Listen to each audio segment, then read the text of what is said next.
personal story time. Shut up, Mike.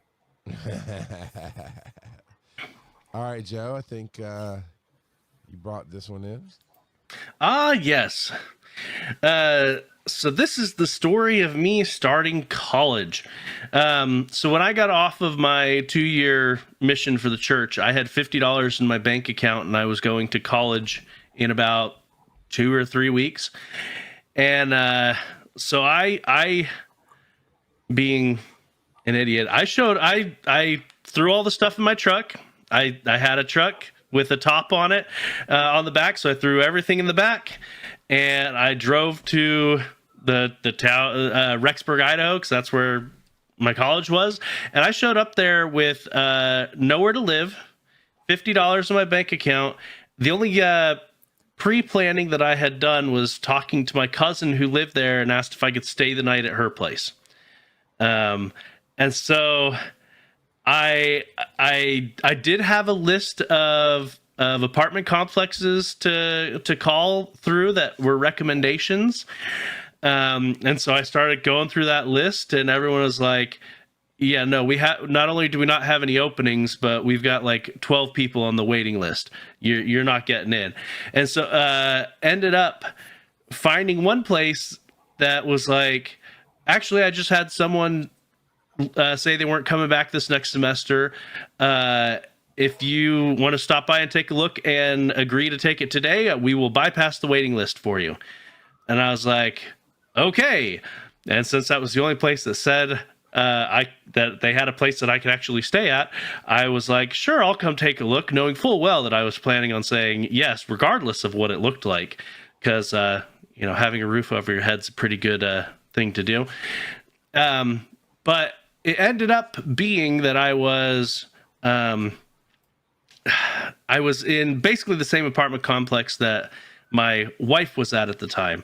Granted, she wasn't my wife then, but the way it works at BYU Idaho is an apartment complex for single people can only be a single gender, and so technically they had it split in the system as 2 separate complexes, a north and a south one, even though we shared a parking lot, amenities, everything, and we had the same office building, like the office was the same manager, everything.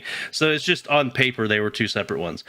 But yeah, no, it ended up working out really well. I was able to find a job the next day because it was a high turnover job. An early morning custodian at the college had to be at work at 4 a.m. So, thus the turnover. But yeah, so I got that. I did take out a loan for my first 2 semesters there, because apparently when you signed up for a loan, it had to be for the whole year. You couldn't just take a loan the one semester. So got a loan that first semester, but because I was working 1 to 2 jobs the entire time, plus having scholarships, even though I only had $50 in my bank account when I first got there, I left with under $4,000 in loan debt. So I was very, very blessed, and I made it work. So it was pretty awesome. Pretty awesome indeed. And this doesn't really relate to my personal story, but I found out today that my nephew has a full tuition scholarship ride for esports for a college. He's graduating this year. He's getting drafted to their Overwatch team. Wow. For esports. So, yeah, which is, it's kind of, what I found kind of interesting was that's not even he may have played it in high school, but the one that I knew that he played in high school was League of Legends. He was on his high school team, and they went to states for it. So they made it pretty far. That's awesome. Wow. But yeah. So that is pretty cool. I didn't even know that colleges were offering esports scholarships. So that's pretty interesting. I mean, makes sense nowadays, I guess. I mean, I don't follow esports, but there's some money to be made in it, from what I understand. Yeah. Well, and League of Legends had their worlds not too long ago, a few weeks back, and it was I can't remember. I know I heard the number, but it had millions of viewers, concurrent viewers for the finale, for the championships. But yeah, no, I did watch it after the fact, and I think we may have already talked to this during the Patreon segment, but it was very good. It wasn't a complete blowout or anything like that. It was a lot of good back and forth action. So Cool. yeah. I dig it, man. Kurt, do you have a broke story that became successful?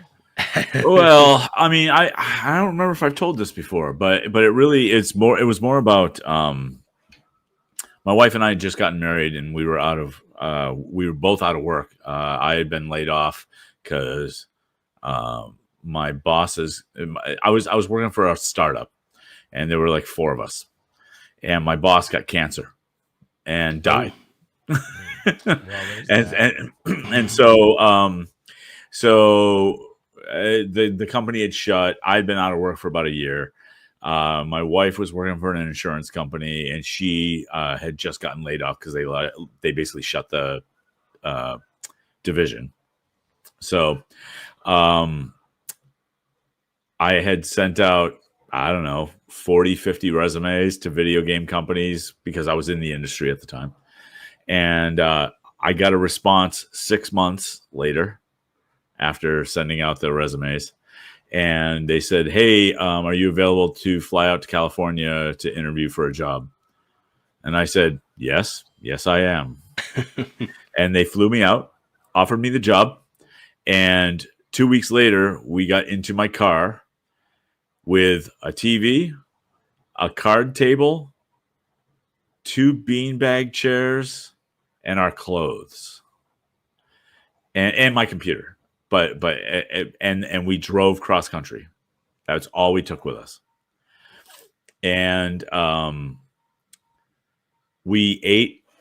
We were buying groceries at that point with gas station credit cards.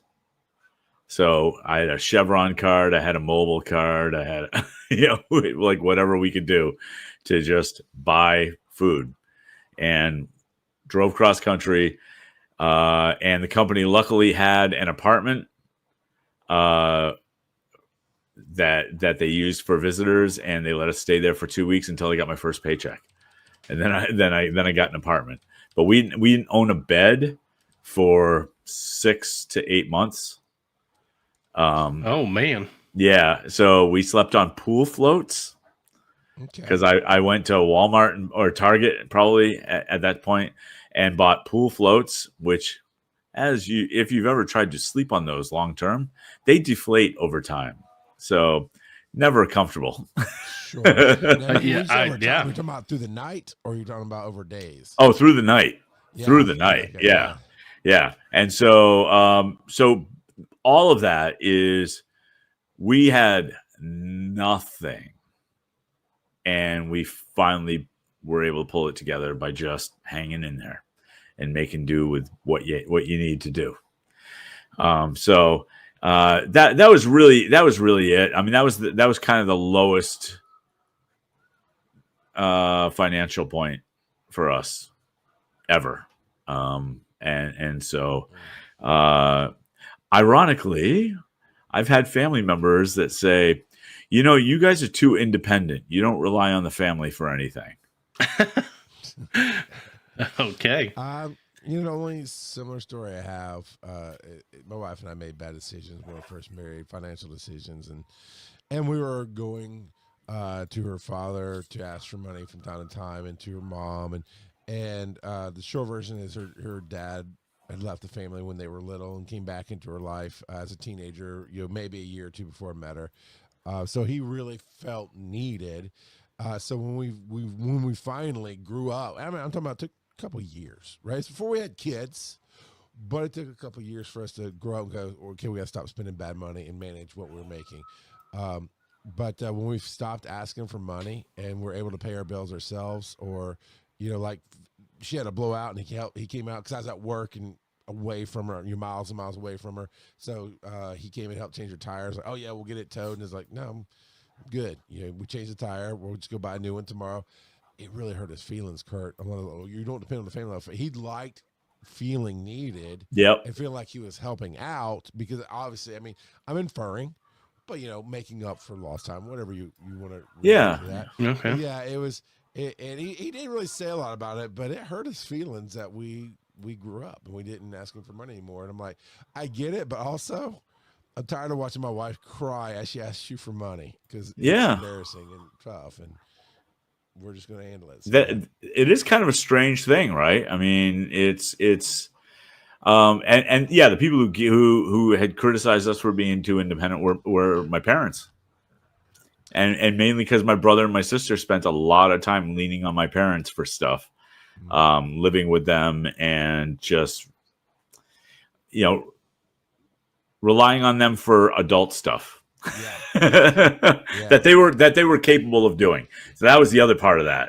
Yeah, and then there's a weird divorce of thought there that you think in other ways. Oh, the kid that grew up and went out and doesn't come back for help, that's the reliable one. These we needed, but my parents did the same thing. My sister has been in and out of their house and on her own and back and this and that and the other. And I mean, I was 23 when I got married, and we never went back. Never needed to go back, and we had to borrow some money, blah blah blah. But that was it.